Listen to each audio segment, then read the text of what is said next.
Concrètement, moi je suis qui? Moi je m'appelle Single Alt, c'est mon nom, sur YouTube et sur les réseaux. Je suis papa solo, papa de 3 enfants depuis 9 ans maintenant. C'est pas toujours évident. Alors, c'est une période forcément, c'est jamais très drôle, hein, puisque ça arrive que des fois ça se tape dessus, ça crie. Tu connais ça, hein, quand on a un peu les ados qui sont assez proches, même s'ils sont pas assez proches, c'est souvent que ça se tape dessus, ou ça s'engueule, ça arrive aussi. Les enfants ont la fâcheuse tendance à prendre leurs parents pour des cendrillons. Finalement, le mythe de Cendrillon, c'est juste le mythe des parents, en fait. Hein, c'est ça. Ou alors, à l'époque, on prenait Cendrillon pour les enfants qui faisaient tout parce que c'était normal que les parents le fassent. Au choix. Avoir des enfants, qu'est-ce que ça veut dire? Ça veut dire avoir des cernes, perdre ses cheveux, vieillir. Ça veut dire se faire des soucis parce qu'on dit souvent petit souci, grand souci. Et ben c'est pas faux. Moi j'ai de à peu près tous les âges. Donc j'ai des grands soucis et j'ai des un peu moins petits soucis, tu vois. Le passage au dodo, alors là, ça mérite la palme d'or des moments festifs de la journée. Je te jure, ça doit être pareil chez toi, certainement. Tu les fous au lit, ça se relève pour la toilette, parce que forcément ça aurait pas pu y aller avant. Non.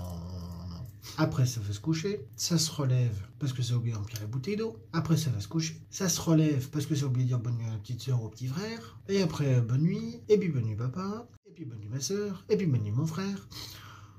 C'est un défilé, c'est un défilé. C'est du Jean-Paul Gaultier, du dodo. C'est voilà, un gros défilé en fait. Ça n'arrête jamais.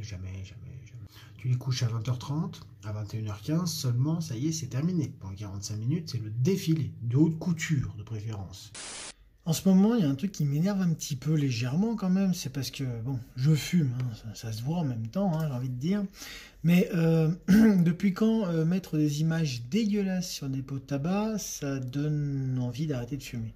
À un moment donné, ça par exemple, tu vois, à quel moment voir un œil comme ça donne envie d'arrêter de fumer? Ensuite, à quel moment avoir un trou, ça fait penser à tout ce qu'on veut, sauf un trou ici, sincèrement, hein, parce que quand tu vois ça au premier abord, on dirait que le porno s'est invité sur les pots de tabac. Ça donne envie d'arrêter de fumer. Ça également, hein, c'est un remake d'un film d'horreur, le truc, mais à quel moment tu as envie d'arrêter de fumer? Sinon, dans ce cas-là, on n'a qu'à mettre des gens super obèses sur les paquets de chips, des gens en obésité morbide sur les paquets de McDo, hein, qu'est-ce que t'en penses? Hier soir, avec les enfants, on a regardé La Nuit au musée. Ils auraient dû rebaptiser ce film La découverte de la chambre de mes ados. Véridique. La chambre d'un ado, c'était à mi-chemin entre le squat d'un SDF et une décharge publique. À peu près. Pour se situer à peu près au milieu. Mais le pire, c'est qu'ils s'y retrouvent.